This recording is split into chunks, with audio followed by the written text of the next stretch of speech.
Bismillahirrahmanirrahim. Assalamualaikum warahmatullahi wabarakatuh.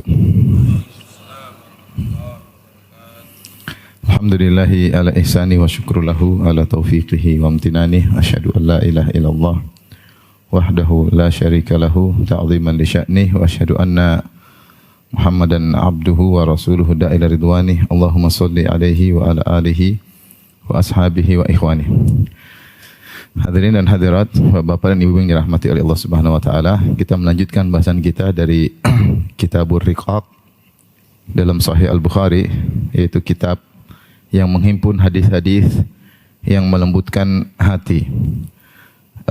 Yang tujuan dari kita mempelajari Kitabur Riqaq agar hati kita menjadi mudah tersentuh, dengan mudah mengingat akhirat, karena betapa banyak kesibukan kita di dunia ini dan gemerlapnya dunia, kemewahan dunia yang membuat kita lupa bahwasanya dunia ini hanyalah sementara.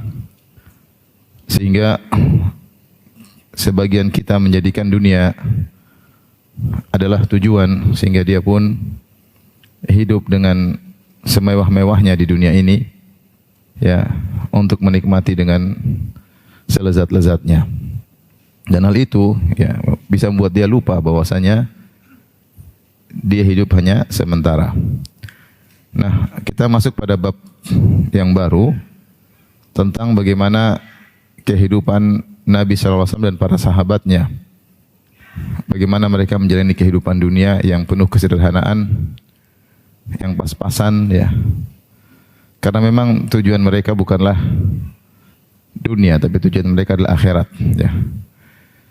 Sehingga kita bisa lebih untuk hidup sederhana dan untuk lebih mensyukuri nikmat yang Allah berikan kepada kita yang begitu banyak, yang jauh lebih banyak daripada kenikmatan yang diberikan kepada Nabi dan para sahabat terkait dengan dunia.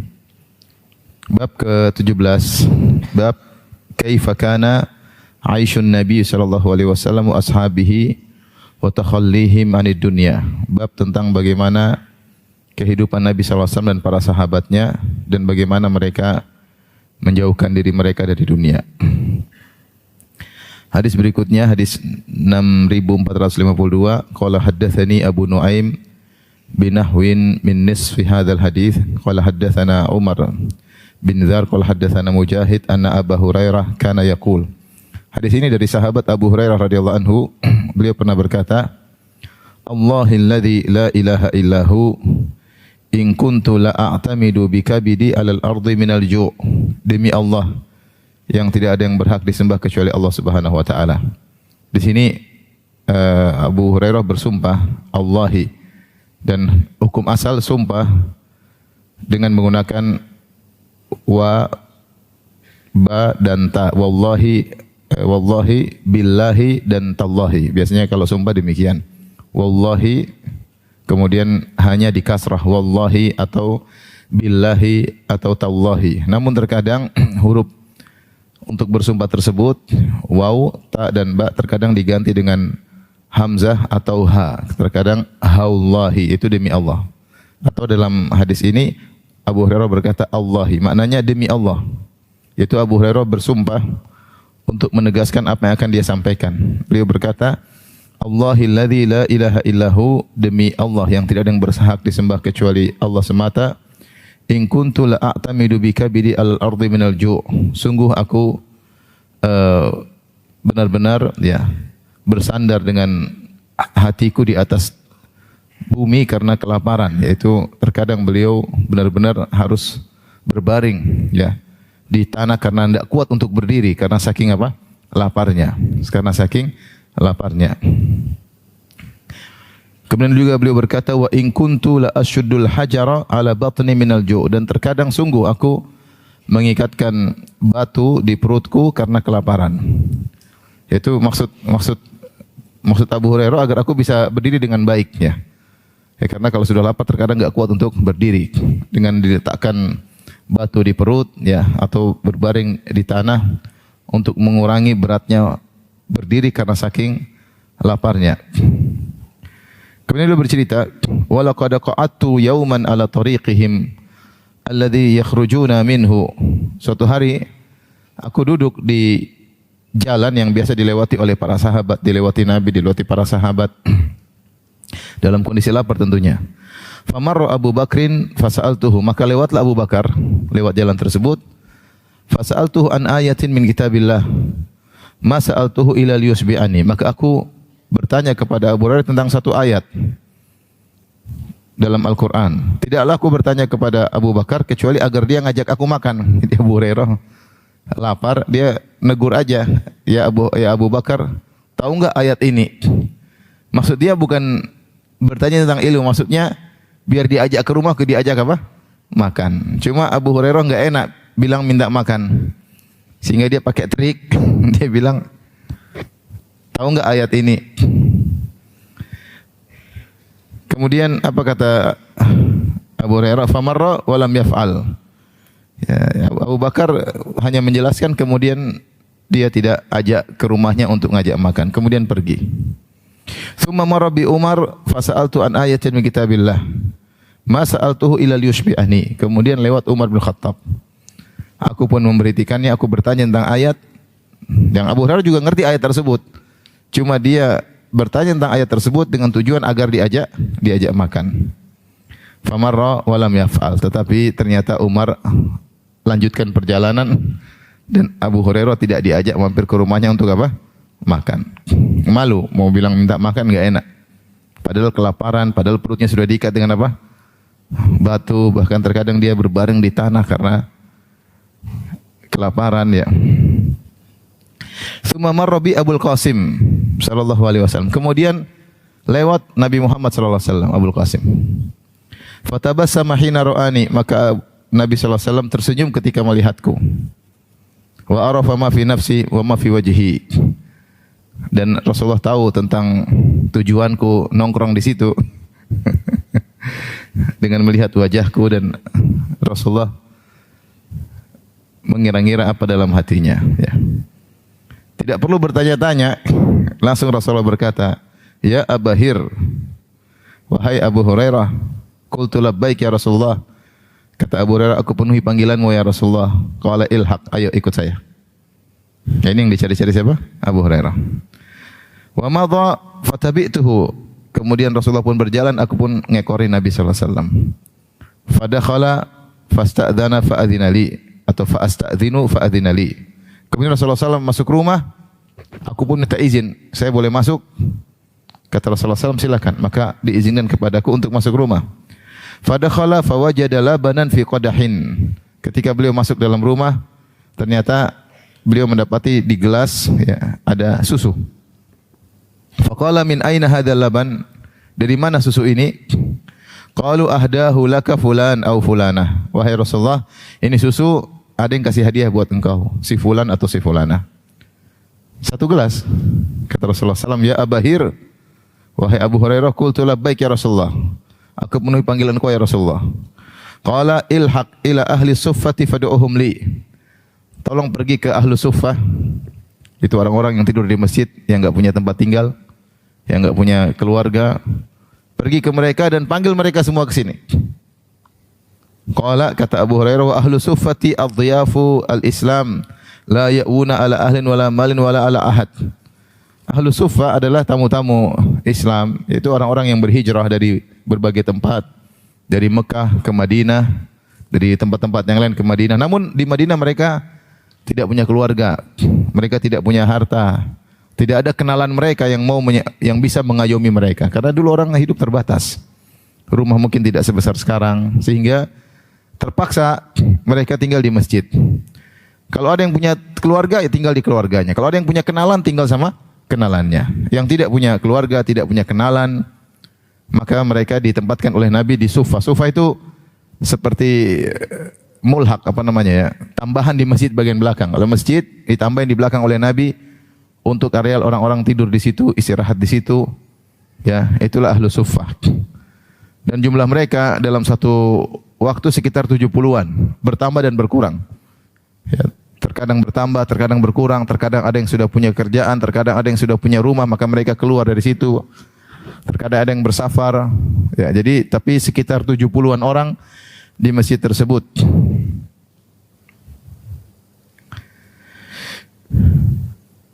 idza atatu shadaqatun ba'atha biha ilaihim wa lam yatanawal minha syai'an. Dan adalah kebiasaan Nabi SAW kalau beliau ada sedekah datang ke rumahnya, maka Rasulullah SAW kirim sedekah tersebut ke ahlu suffah. Rasulullah SAW perhatian sama mereka.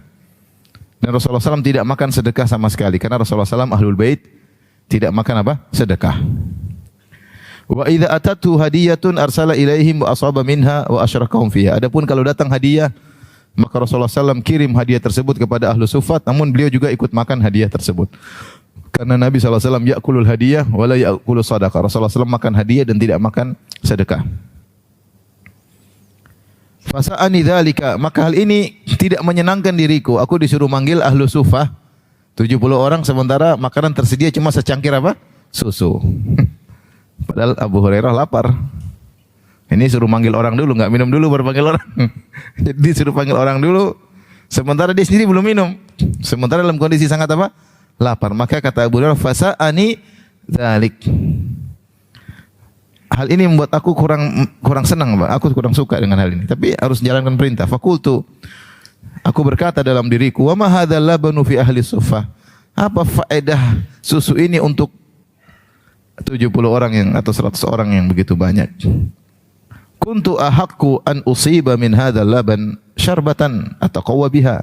Saya lebih utama untuk minum meskipun seteguk saja dari cangkir ini supaya saya bisa kuat lagi. Ini lagi lemes-lemesnya, lagi lapar-laparnya, masih suruh manggil lagi ahlu suffah.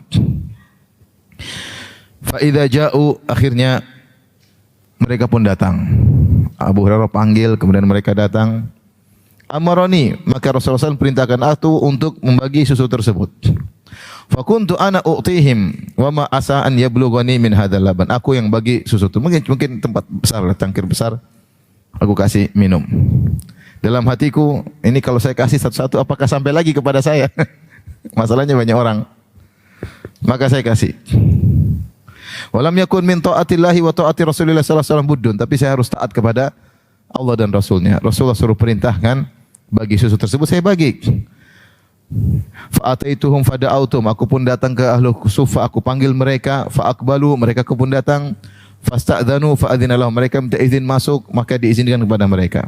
Wa akhadhu majalisahum minal bait, mereka mulai duduk di bagian rumah Nabi sallallahu alaihi wasallam. Maka Rasulullah SAW berkata, ya Abahir, wahai Abu Hurairah, qultu labbaik ya Rasulullah, aku penuhi panggilanmu ya Rasulullah. Khudh fa'atihim, ambil susu tadi, kasih sama mereka. Sebagaimana yang Abu Hurairah duga. Nanti kalau mereka datang, saya pasti disuruh apa? Bagi-bagi susu. Qala fa akhadhul qadah, aku pun mengambil cangkir tersebut atau tempat susu. Faja'altu u'tihi rajula fayashrabu hatta yarwa. Aku pun kasih kepada seorang, dia pun minum sampai dia puas. Tsumma yaruddu alayya qadah, kemudian dia kembalikan. Gelasnya sama, satu gelas ya. Mungkin gelas agak besar, dikasih, nih, minum. Sampai enggak kuat, kembalikan lagi. Sudah sampai kenyang. Kemudian kasih lagi yang berikutnya, saya kasih, minum lagi sampai kenyang, kembalikan lagi kepadaku. Tsumma yaruddu alal qadha fayashrabu hatta yarwa tsumma yaruddu alal qadha. Demikian aku kasih kenyang, kasih aku lagi. Saya kasih kenyang lagi terus satu demi satu. Hatta tahaitu ila Nabi sallallahu alaihi wasallam wa qad rawiyal qaum kulluhum. Akhirnya semua sudah minum, tinggal Nabi dan saya yang belum. Fa khadhal qadahu fadha'ahu ala yadihi. Kemudian cangkir tersebut atau tempat minum tersebut dipegang oleh Nabi sallallahu alaihi wasallam. Rasulullah letakkan pada tangannya, fa nadhara ilayya fatabassama. Kemudian Rasulullah lihat aku dan Rasulullah SAW pun tersenyum. Kemudian Rasulullah SAW berkata, Abahir, wahai Abu Hurairah, qultu labbaik ya Rasulullah, aku penuhi panggilan kau ya Rasulullah. Qala baqitu ana wa anta, cuma sisa aku dan kamu yang belum minum apa? Susu. Qultu sadaqta ya Rasulullah, engkau benar wahai Rasulullah. Qala uqud fashrab, kata Nabi, duduk, minum. Aku pun duduk, faqa'atu fasharibtu, aku duduk, aku minum. Minum. Kata Nabi, ishrab, minum lagi. Aku fasharibtu, minum lagi. Fama zala yaqul ishrab, Rasulullah ulang lagi, minum. Hatta qultu la, aku bilang tidak bisa lagi ya Rasulullah. Walladzi ba'atsaka bil haqq ma ajid lahu maslakan. Demi Allah yang mengutusmu dengan kebenaran wahai Rasulullah, tidak ada ruang lagi. Semua saluran sudah full. Kata Rasulullah, minum, full ya Rasulullah, tidak lagi, sudah penuh. Mau minum di mana lagi? Qala fa'arini, berikan kepadaku cangkir tersebut atau tempat susu tadi. Fa'ataitul qadha, aku pun berikan kepada dia tempat minum. Fahamidallah wa samma wa syaribal fadlah. Rasulullah SAW memuji Allah Subhanahu wa taala, kemudian Rasulullah mengucapkan bismillah, lalu beliau minum sisa dari susu tersebut. Ini hadis banyak sekali faedah yang disebutkan oleh Al-Hafidz Ibnu Hajar rahimahullahu taala tentang bagaimana kehidupan para sahabat di zaman tersebut, ya, bagaimana susahnya kehidupan mereka dengan penuh kesederhanaan, dan bagaimana tentang Abu Hurairah radhiyallahu anhu yang sering kelaparan karena menuntut ilmu. Ya. Agar kita membaca kisah mereka dan kita bandingkan dengan kehidupan kita yang sekarang. Abu Hurairah radhiyallahu taala anhu, ya, bercerita di awal hadis, ya, bahwasanya beliau sering kelaparan. Terkadang beliau harus berbaring di tanah karena tidak mampu berdiri saking laparnya. Terkadang beliau mengambil batu untuk mengikatkan batu tersebut di perut beliau, dan ini dilakukan oleh para sahabat. Dan dilakukan oleh Nabi SAW ketika perang Khandaq. Rasulullah SAW menggali Khandaq ketika itu musim lapar, musim dingin, sementara musuh sedang bergerak dari Mekah menuju Madinah dengan jumlah 10.000 pasukan. Maka para sahabat harus buru-buru bikin Khandaq, bikin parit supaya mereka tidak bisa masuk di kota Madinah. Sehingga mereka bekerja keras siang malam menggali parit. Karena begitu laparnya sampai para sahabat mengikat perut mereka dengan apa? Batu. Ketika mereka memanggil Nabi, Nabi berdiri, ternyata mereka melihat Nabi juga ikat perutnya dengan apa? Dengan batu. Adalah kebiasaan mereka kalau kelaparan, agar bisa berdiri dengan baik, mereka ikat perut mereka dengan batu. Sebagian ulama mengatakan maksudnya batu tersebut seukuran seukuran tangan dengan bentuk tertentu, mereka taruh di bagian perut supaya bisa lebih tegak dan mengurangi rasa lapar. Bahkan terkadang Abu Hurairah tidak mampu untuk berdiri. Dalam sebagian riwayat dalam Sahih Bukhari, kata Abu Hurairah, laqad ra'aituni wa inni la akhirru ma bainal mimbar wal hujrah minal ju' maghsyian alayya. Sungguh aku pernah mengingat bagaimana diriku, aku tersungkur di antara mimbar Nabi dan rumah Nabi karena saking laparnya. Aku pun tersungkur jatuh. Fayaji'ul ja'i fayadhu rijlahu ala unuqi. Maka ada seorang datang kemudian diletakkan kakinya di leherku. Ya ra'an nabiyal junun wa ma biya ilal ju'. Dia menyangka aku sedang gila. Maka dia diamkan aku. Dia sangka aku gila, ternyata aku lapar. Ini juga enggak ngerti, dikirain gila, orang lapar. Dikirain gila. Saking Abu Hurairah enggak kuat sehingga dia pun tersungkur, terjatuh, tiba-tiba jatuh. Orang yang melihat menyangka dia gila, maka dia meletakkan kakinya di leherku. Ternyata saya dalam kondisi lapar.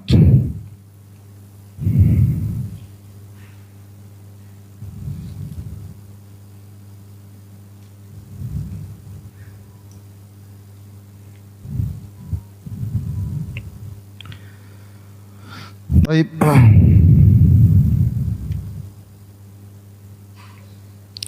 Kemudian karena Abu Hurairah kelaparan dan dia termasuk sahabat yang sibuk menuntut ilmu sehingga tidak sempat untuk ngurus kebun, tidak sempat juga untuk berdagang, sehingga dia selalu mengikuti Nabi sallallahu alaihi wasallam. Kalau jika Nabi makan, dia ikut makan bersama Nabi sallallahu alaihi wasallam. Maka pada hari itu beliau kelaparan, maka beliau pun berdiri menunggu para sahabat lewat, ya. Maka yang pertama lewat Abu Bakar radhiyallahu taala anhu. Maka beliau bertanya, "Ya Abu Bakar, tahukah engkau tentang ayat ini?" Maksud beliau bukanlah untuk bertanya tentang ilmu, bisa jadi ayat tersebut beliau pun ngerti, tapi maksudnya supaya diajak ke rumah untuk makan. Tapi rupanya Abu Bakar tidak ngajak ke rumah. Maka kenapa Abu Bakar tidak ajak dia ke rumah? Kata para ulama, dua kemungkinan. Kemungkinan pertama, Abu Bakar menilai zahir, memang dia ingin tanya tentang apa? Ayat. Jadi dia jawab, selesai. Abu Bakar juga sibuk, sama-sama sibuk. Yang kedua, mungkin Abu Bakar ngerti, tapi Abu Bakar juga nggak punya makanan. Gimana mau diajak ke rumah sementara makanan tidak ada? Ya, mending lewat aja. Demikian juga Umar. Ketika Umar datang, kemudian lewat, ditanya oleh Abu Hurairah radhiyallahu anhu, Umar juga hanya menjawab kemudian pergi. Sama dua kemungkinan. Kemungkinan Umar memahami zahir pertanyaan Abu Hurairah adalah tentang ayat, maka dia jawab, atau memang di rumahnya juga tidak ada makanan sehingga dia tidak bisa mengundang Abu Hurairah ke rumahnya. Sampai akhirnya Nabi sallallahu alaihi wasallam yang lewat, baru kemudian Rasulullah sallam ya tabassam, Rasulullah sallam tersenyum. Belum Abu Hurairah bertanya tentang ayat, Rasulullah sallam sudah ngerti bahwasanya Abu Hurairah lapar. Dan ini firasat Nabi sallallahu alaihi wasallam dan firasat Nabi benar. Maka kemudian dibawalah Abu Hurairah ke rumah Nabi sallallahu alaihi wasallam. Kemudian Rasulullah SAW masuk dan Abu Hurairah minta izin untuk masuk. Dan ini dalil jika seorang kita pergi sama kawan kita ke rumah kawan kita, dia masuk, kita jangan nyelonong masuk, tunggu dulu. Ya. Dia masuk, kita belakangan, kecuali dia persilahkan. Kalau dia belum berpersilahkan, tunggu di luar, jangan ikut nyelonong masuk. Khawatir di dalam ada terlihat yang tidak pantas untuk kita lihat. Bisa jadi istrinya mungkin lagi tidak berjilbab misalnya, atau ada hal yang tidak pantas untuk kita lihat, rumah belum rapi. Meskipun kita jalan sama dia, kita tunggu di luar sampai dia izinkan untuk apa? Masuk. Sebagaimana Abu Hurairah dia mengatakan, fa astazinu, aku pun minta izin, fa udzina li, maka diizinkan kepadaku untuk masuk. Kemudian Rasulullah SAW diberitahu bahwasanya ada secangkir susu atau susu yang ada di rumah, dan ini adalah makanan yang ada di rumah beliau. Maka Rasulullah SAW bertanya, dari mana susu ini? Rasulullah ingin memastikan ini sedekah atau hadiah. Kalau sedekah, Rasulullah SAW tidak makan apa? Sedekah. Maka kalau ada sedekah, dia langsung kirim ke seluruhnya, ke ahlu suffah, tanpa harus dia rasa sedikit pun, karena dia tidak boleh makan sedekah. Sallallahu alaihi wasallam. Tapi kalau itu hadiah, Rasulullah SAW makan sebagian dan kirimkan ke ahlu suffah. Maka ternyata dikabarkan, ahdahu laka fulan au fulanah. Ternyata itu susu hadiah. Maka Rasulullah SAW pun mengatakan kepada Abu Hurairah, wahai Abu Hurairah, panggillah ahlu suffah kemari. Panggillah ahlu suffah kemari. Seperti saya jelaskan tadi, suffah adalah semacam mulhak, yaitu pelataran tambahan tapi dikasih atap yang terletak di bagian belakang Masjid Nabawi. Terletak di bagian belakang Masjid Nabawi. Di situ dahulu sebagian sahabat yang tidak punya rumah, tidak punya tempat tinggal, tidak punya kenalan, kalau pergi ke Madinah untuk belajar Islam, mereka terpaksa tinggal di tempat tersebut. Dan Nabi sallallahu alaihi wasallam memuliakan mereka ya. Kalau ada Nabi sallallahu alaihi wasallam kelebihan harta, maka Nabi berikan kepada mereka. Sampai dalam satu hadis, bagaimana pernah saya jelaskan, ketika Rasulullah SAW dapat harta ghanimah, kemudian ada budak yang Rasulullah SAW dapatkan, maka putrinya Fatimah radhiyallahu taala anha ingin minta pembantu, maka dia minta kepada Nabi, tolong kasih saya pembantu karena kerjaan di rumah berat. Fatimah harus menggiling alat penggiling gandum dan itu berat, ya, sehingga tangannya lecet, tangannya rusak, sehingga dia butuh pembantu. Tapi Rasulullah SAW tidak kasih pembantu. Kenapa? Karena semua harta yang Rasulullah SAW miliki, Rasulullah SAW kasih kepada ahlu siapa? Ahlu suffah. Rasulullah kasih kepada ahlu suffah, sehingga anaknya pun tidak dia kasih pembantu, karena Rasulullah SAW memuliakan ahlu suffah. Terkadang Rasulullah SAW ketika bertemu dengan para sahabat, Rasulullah SAW bagi para sahabat, wahai para sahabat kaum Ansar, masing-masing ambil ahlu suffah. Ada yang ambil 2 orang, ada yang ambil 3 orang, ajak makan ke rumah, karena mereka enggak punya penghasilan. Maka sahabat dibagi-bagi, sebagian ngambil 2 orang, sebagian ngambil 3 orang, sebagian ngambil 1 orang, ajak makan supaya mereka kebagian makanan. Ini antara metode Nabi sallallahu alaihi wasallam. Kemudian ketika sudah perang Khaybar, di mana Rasulullah SAW mendapatkan banyak hasil panen mereka berupa korma, maka Rasulullah SAW memberi jatah kepada ahlu suffah. Ya, disebutkan bahwasanya setiap 2 orang mendapatkan 1 mud dari tamar, satu sebegini, 1 hari begini. Namanya satu mud untuk 2 orang dalam sehari. Besok dikasih lagi apa? 1 mud, dikasih jatah makan. Itulah orang-orang yang tinggal di suffah, ya. Dan mereka bukan bertujuan tinggal di situ, tapi mereka darurat untuk tinggal di situ. Karenanya jika mereka sudah punya pekerjaan, sudah punya tempat tinggal, mereka tinggalkan. Itu tempat darurat. Bukan dibilang keutamaan tidur di masjid, enggak. Mereka tinggal di situ karena apa? Darurat. Rasulullah, Abu Bakar, Umar semuanya tidur di rumah. Ini mereka orang miskin, maka ditempatkan di masjid. Ketika mereka sudah punya kecukupan, mereka tinggalkan itu semua. Tinggalkan itu semua. Bukan maksud mereka untuk tinggal di masjid, enggak, atau di pelataran belakang masjid, bukan. Tapi karena mereka dalam kondisi darurat.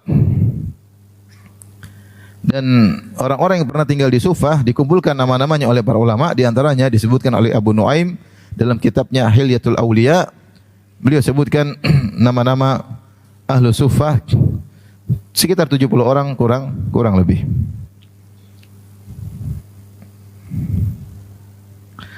Baik, maka Abu Hurairah ketika disuruh panggil ahlu Sufah, Abu Hurairah bingung.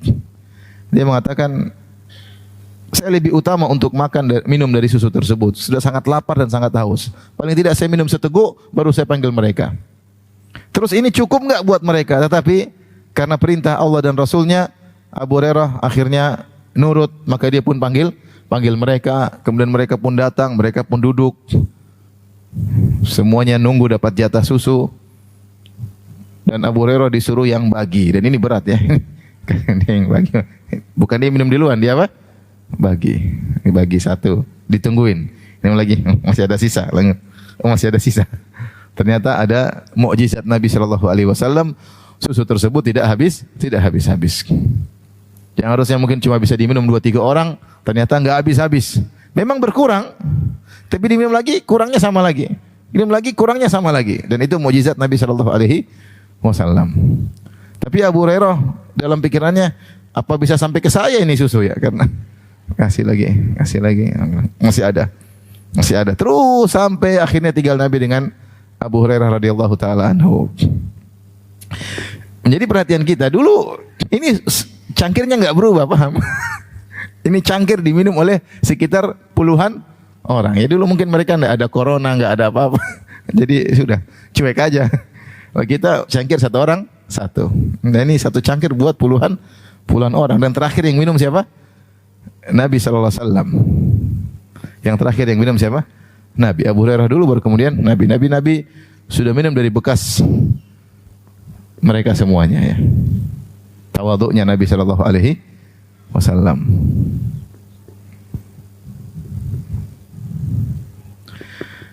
Maka kemudian Abu Hurairah ke satu.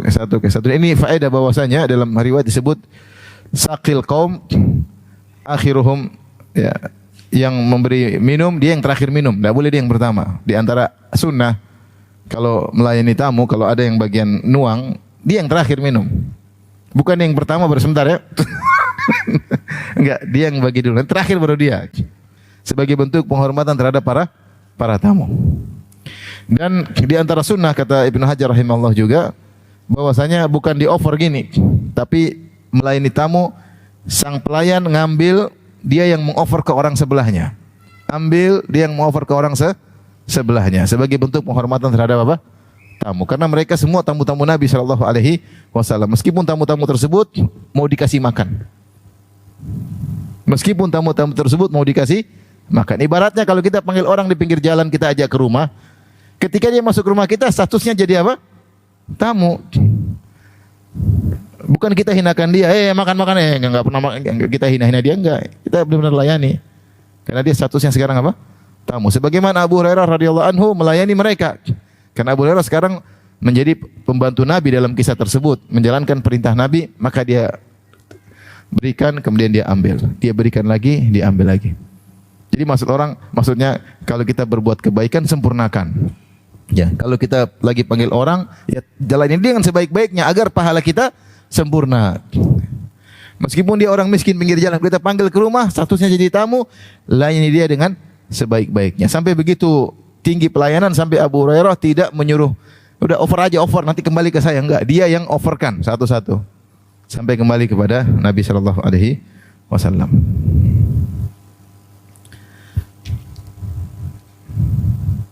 Kemudian juga Nabi SAW tersenyum terakhir ketika kata Rasulullah, baqitu ana wa anta ya Rasul ya Abu Hurairah. Tinggal kita berdua yang belum minum. Rasulullah SAW tersenyum. Rasulullah tersenyum sama dia 2 kali. Senyuman pertama, kenapa? Waktu pertama kali ketemu, Rasulullah tahu Abu Hurairah mau nanya ayat bukan karena cari ilmu, tapi karena apa?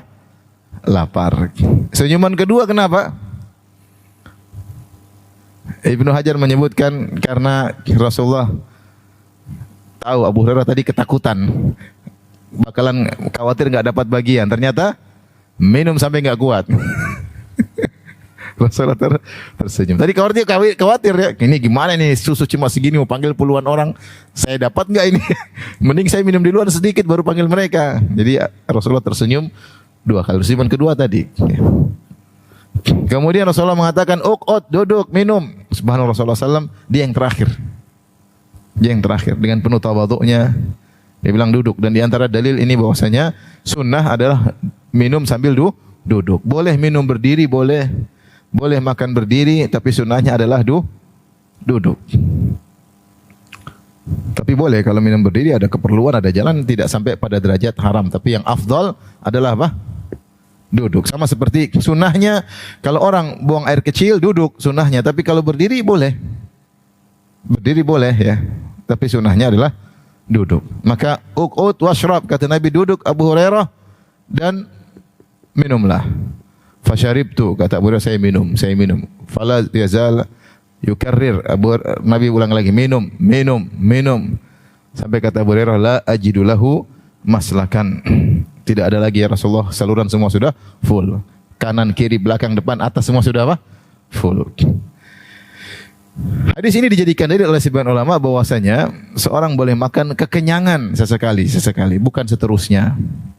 Sesekali kenyang seperti Abu Hurairah boleh. Sampai Ibnu Hajar mengatakan bahkan susu itu minuman sekaligus makanan. Dia fungsinya minuman sekaligus apa? Makanan. Dan dia lebih bisa masuk dalam berbagai macam apa? Saluran. Karena dia cair, masuk kemana-mana bisa. Kata Ibnu Hajar, kalau makanan yang bentuknya cair aja Abu Hurairah sampai enggak kuat, sampai full, kata Ibnu, enggak ada lagi tempat ya Rasulullah. Apalagi makanan yang bersifat keras. Tetapi ini bukanlah kebiasaan, karena ada hadis-hadis yang mencela orang yang selalu kekenyangan.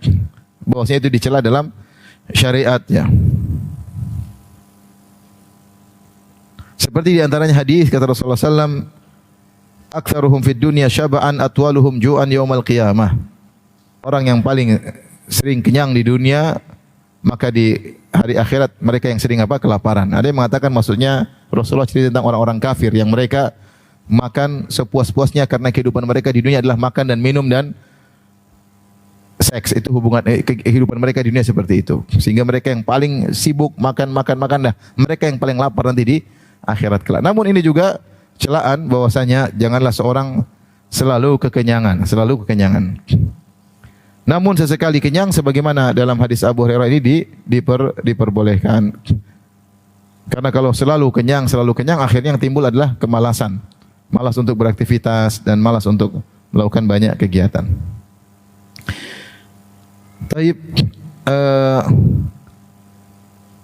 dan ini juga hadis ini membawakan banyak faedah ya. Di antara faedah-faedah dari hadis ini saya bacakan, disebutkan juga oleh Syekh Utsaimin rahimahullahu taala.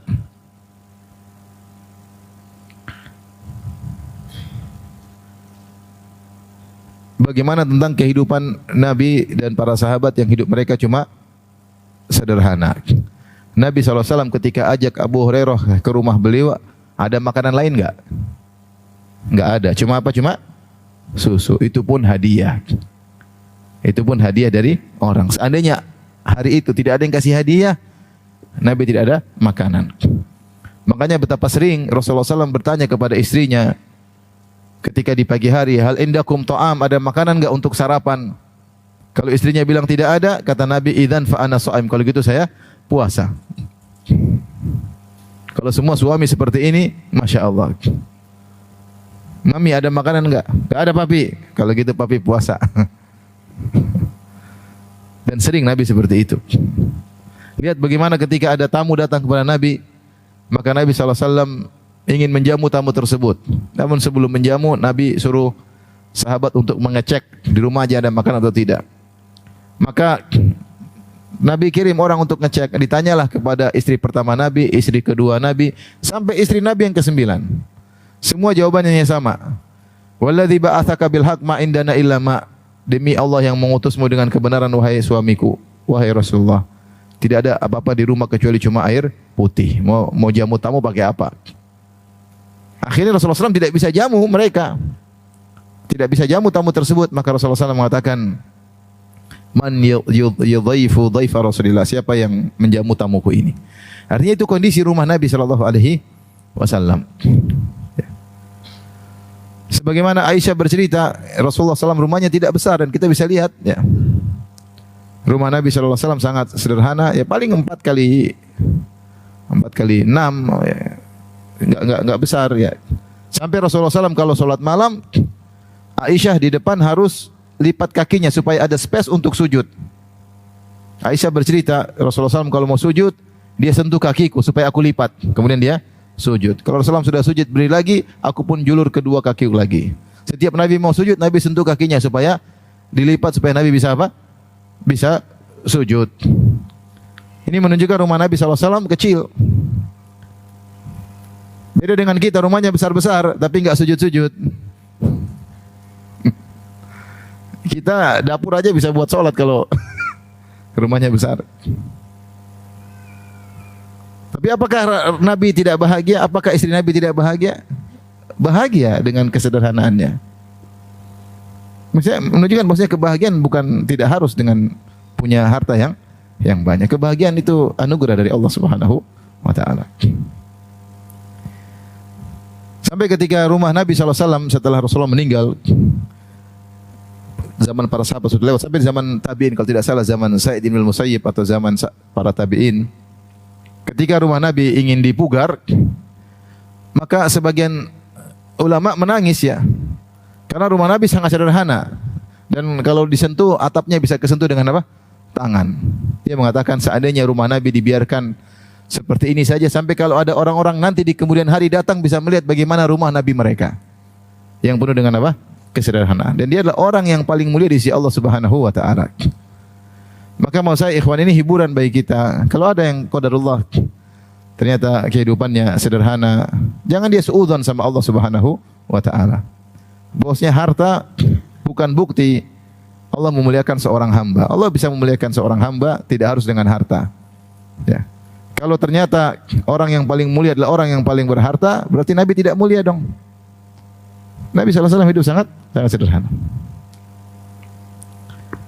Baik. Ini diantara faedah dari kisah ini, bagaimana tentang kehidupan Nabi dan para sahabat. Abu Hurairah juga demikian, hidup dengan karena mencari ilmu sehingga beliau sampai kelaparan, sampai sering terjatuh, tersungkur karena kelaparan. Tapi lihat apa hasilnya, beliau adalah perawi hadis dari kalangan para sahabat yang paling banyak. Yang paling banyak meriwayatkan hadis adalah Abu Hurairah radhiyallahu taala anhu. Karena beliau sibuk menuntut ilmu kepada Nabi sallallahu alaihi wasallam.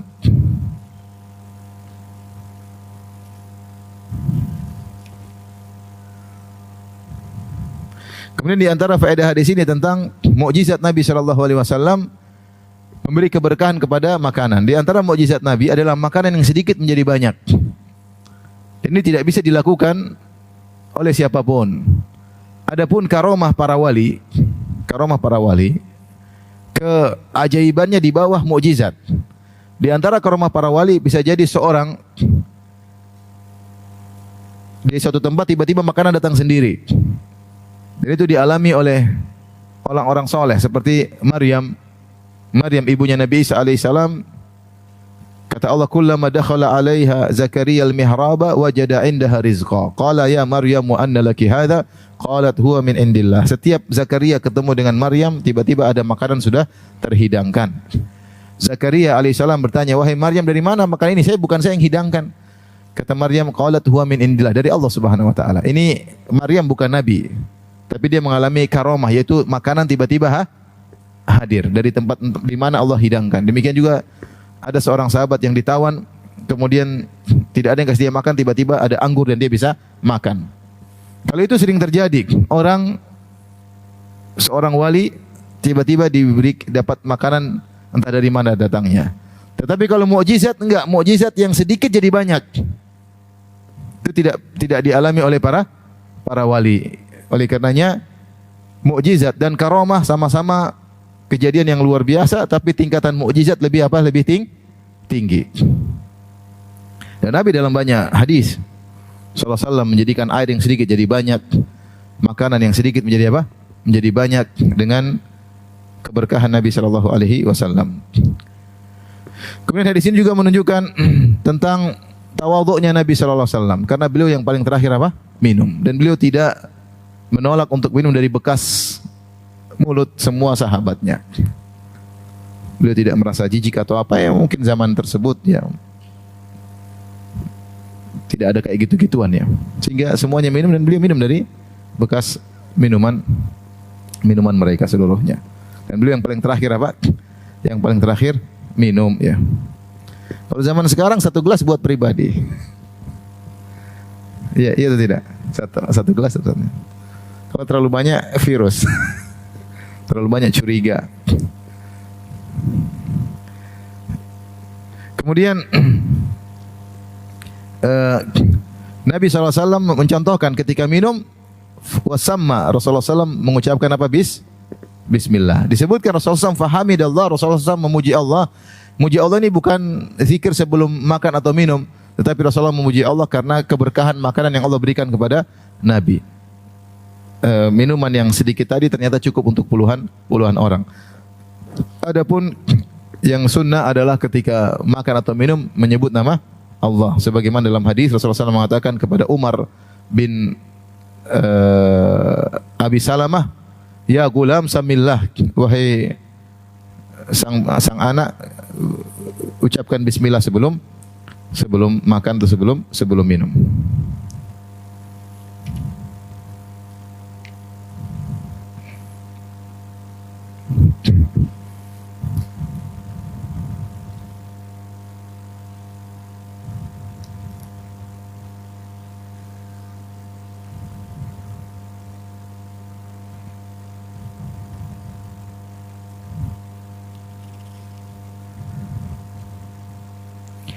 Baik, kita lanjutkan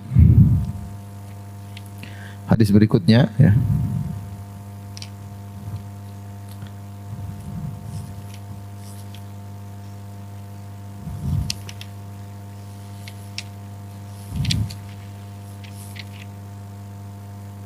Hadis 6453.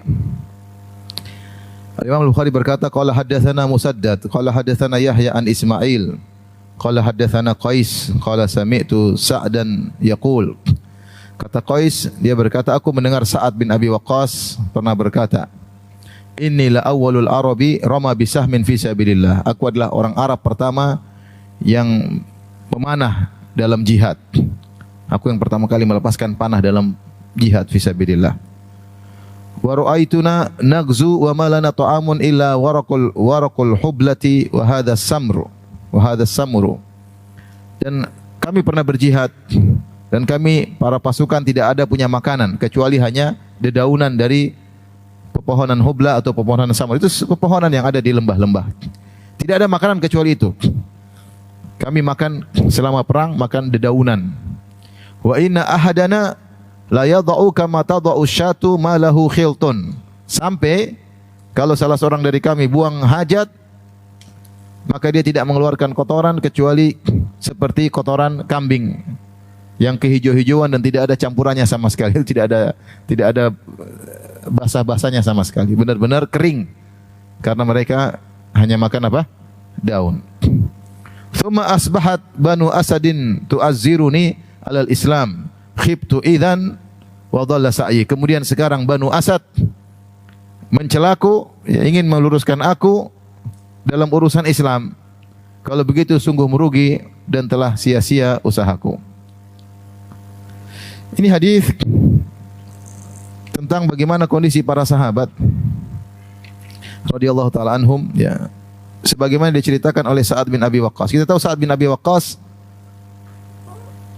radhiyallahu anhu adalah salah satu dari 10 orang yang dijamin masuk surga. Sa'ad bin Abi Waqqas, ketika Rasulullah SAW mengatakan tentang asyarah mubasysyaruna bil jannah, 10 orang yang dijamin masuk surga. Di antaranya Sa'ad bin Abi Waqqas radhiyallahu taala anhu. Sa'ad bin Abi Waqqas radhiyallahu anhu seorang mujahid, ya, di kalangan para sahabat, dan dia adalah yang pertama kali menggunakan panah dalam perang fisabilillah.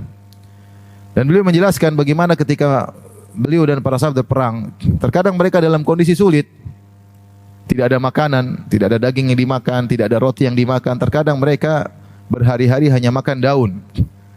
Namun mereka tidak mundur dalam peperangan, mereka terus berjalan. Ya, karena ketika berjihad menempuh jalan terkadang ratusan kilo, terkadang pulang ratusan kilo untuk berperang di jalan Allah Subhanahu wa taala. Namun kondisi mereka yang sulit seperti itu tidak menjadikan mereka mundur, mereka pantang mundur. Sampai beliau bercerita, kami tidak makan kecuali hanya daun-daun, sampai kalau di antara kami ada yang buang hajat, kotorannya seperti kotoran kambing, kering dan kehijau-hijauan.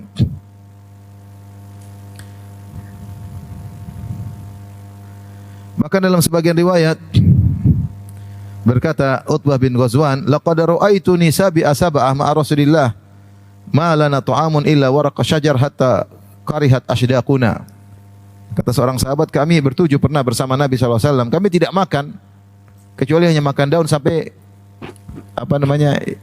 bagian mulut kami terluka, ya, sampai luka karena hanya makan apa? Makan daun.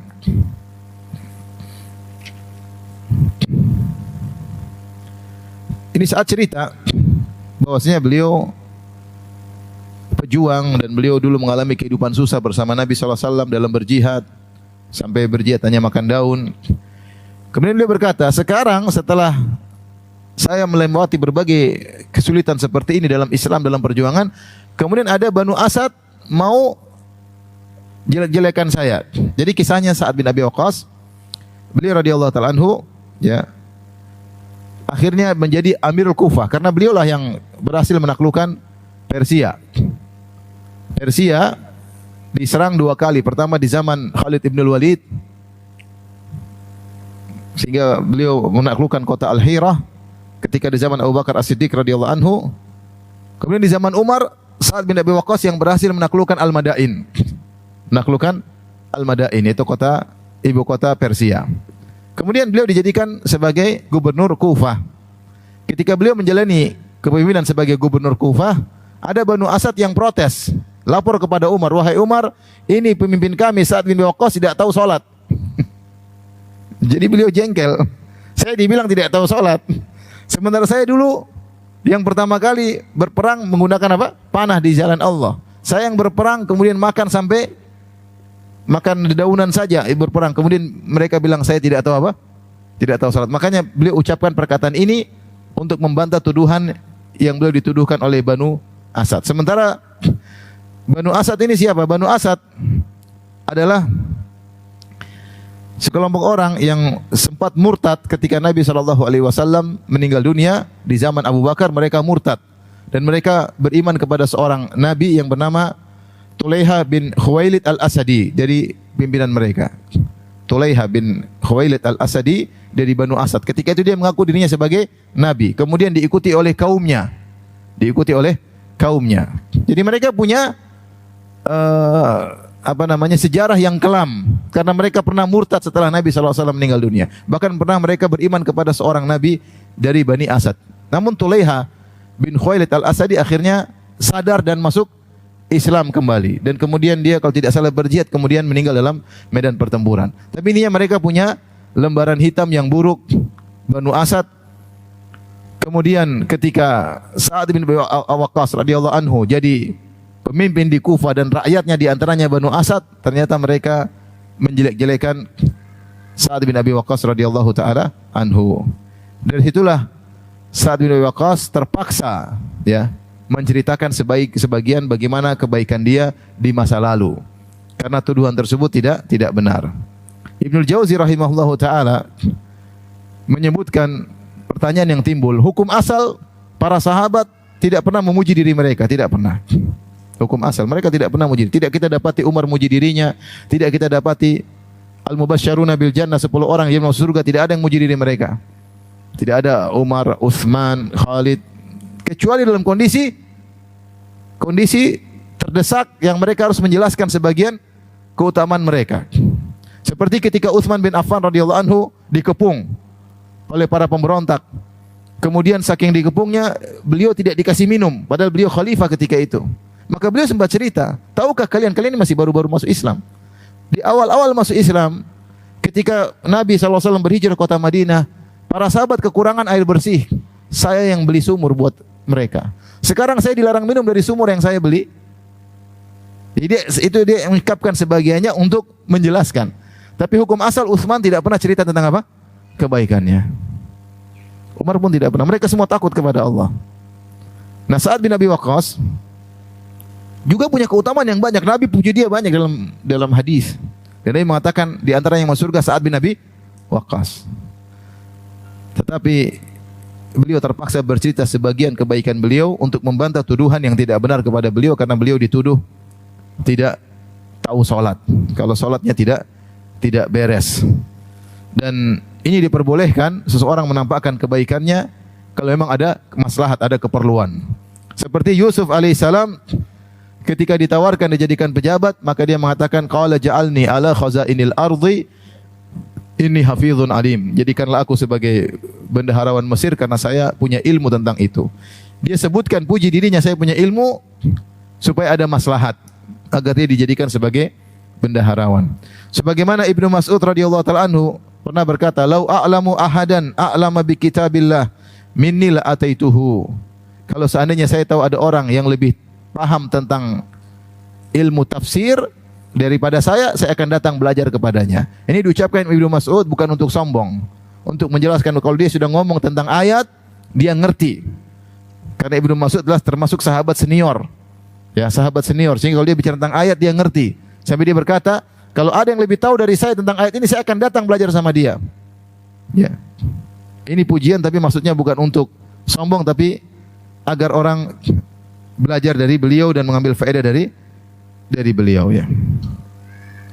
Demikian juga ketika Sa'ad bin Waqqas dituduh bahwasanya beliau tidak bisa sholat, maka beliau terpaksa bercerita bagaimana kondisi beliau, dan kemudian beliau berkata, "Tsumma asbahtu Banu Sa'ad tu'azziruni 'alal Islam." Kemudian sekarang Banu Sa'ad yang punya lembaran hitam kemudian mau ngajari saya tentang apa?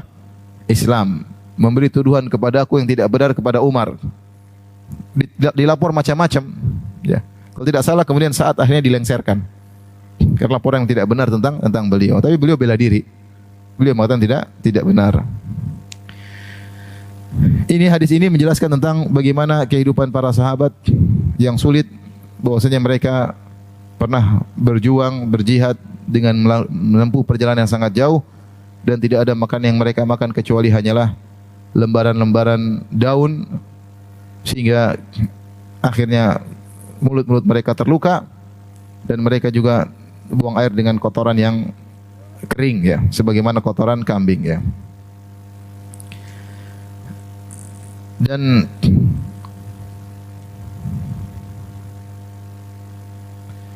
dalam hadis yang lain dari Utbah bin Ghazwan pernah bercerita, ya, menjelaskan tentang bagaimana sulitnya kehidupan mereka. Kata Utbah bin Ghazwan radhiyallahu anhu, "Faltaqatu burdatan fashaqaqtuha baini wa baini Sa'ad bin Malik, Sa'ad bin Abi Waqqas. Fattazartu binisfiha wattazara Sa'ad binisfiha. Fama asbaha minna ahadun illa wa huwa amirun ala Misr minal Amsar." Utbah bin Ghazwan cerita, saya dulu dengan Sa'ad bin Waqqas kami sangat tidak punya apa-apa, sampai kami punya sarung satu, kain, saya belah dua. Setengahnya digunakan saya untuk sarungan, setengahnya dipakai Sa'ad bin Waqqas untuk apa? Sarungan. Saking nggak punya apa-apa. Kalau kita sarungnya banyak atau tidak? Banyak, sampai numpuk-numpuk nggak dipakai-pakai. Para sahabat dulu sarung mereka cuma sedikit. Sampai para fuqaha membahas dalam buku-buku fikih hukum orang sholat pakai satu kain saja. Artinya dia tidak punya kain dua. Biasanya mereka punya kain dua, kain bawah sama kain apa? Atas. Terkadang ada orang tidak punya kain kecuali satu. Sahkah orang sholat pakai kain cuma satu, dililit dari atas ke bawah? Boleh atau tidak? Ini kita dapati membahasnya dalam buku-buku fikih. Kenapa? Karena mereka dulu pernah mengalami seperti itu yang kita tidak alami sekarang. Kita sekarang baju banyak, sarung banyak. Sarung di bawah bisa 2, 3 terserah kalau mau. Atas double-double. Sampai lihat Sa'ad bin Abi Waqqas bagaimana Utbah bin Ghazwan harus bagi sarungnya jadi dua. Mungkin sarungnya agak panjang, setengah dia pakai, setengah dipakai oleh Sa'ad bin Abi Waqqas. Lihatlah bagaimana kisah seorang sahabat yang ketika ada seorang wanita datang kepada Nabi SAW menawarkan dirinya untuk dinikahi, maka Nabi melihat ke atas ke bawah, Nabi tidak tertarik. Kemudian Nabi terdiam. Akhirnya ada seorang sahabat berkata, "Ya Rasulullah, illam yakun laka biha hajah fazawijniha." Ya Rasulullah, kalau kau tidak tertarik sama wanita tersebut, nikahkan dia dengan saya. Kata Rasulullah SAW, "Iya, saya nikahkan." "Apa maharmu? Kau punya apa?" Kata dia, "Saya punya sarung." Terus, "Ya, tapi cuma satu ya Rasulullah." "Kalau saya kasih, saya enggak pakai sarung." Maksud saya, subhanallah. Enggak punya apa-apa, sarung aja enggak punya. Samping mereka sarungnya seperti itu. Sampai ada sebagian salaf enggak keluar rumah karena sarungnya cuma satu, sehingga dia kalau keluar nanti kotor, dia simpan. Jadi mau saya bandingkan dengan kehidupan kita yang begitu nikmat, begitu indah, begitu. Kalau mereka dahulu dalam kehidupan susah, mereka pandai bersyukur kepada Allah, seharusnya kita lebih bisa bersyukur. Mereka dalam kesulitan mereka, dalam kesederhanaan mereka, dalam kemiskinan mereka, mereka banyak bersyukur kepada Allah Subhanahu wa taala. Kemudian kata Sa'ad Utbah bin Ghazwan, "Kami dulu bagi bagian kain, kami bagi dua, sekarang kami masing-masing menjadi gubernur." Sa'ad bin Abi Waqqas jadi gubernur di Kufah dan Utbah bin Ghazwan menjadi gubernur di Basrah. Baik, ikhwan dan akhwat yang rahmatillah subhanahu wa ta'ala, mungkin sampai di sini aja dulu ya. Ada 8 hadis, insyaallah 6 hadis kita lanjutkan pada pertemuan berikutnya. Allah alam bisawab, demikian saja kajian kita, insyaallah kita lanjutkan pada kesempatan yang lain. Subhanakallah bihamdik, asyhadu an la ilaha illa anta astaghfiruka wa atubu ilaik. Assalamualaikum warahmatullahi wabarakatuh.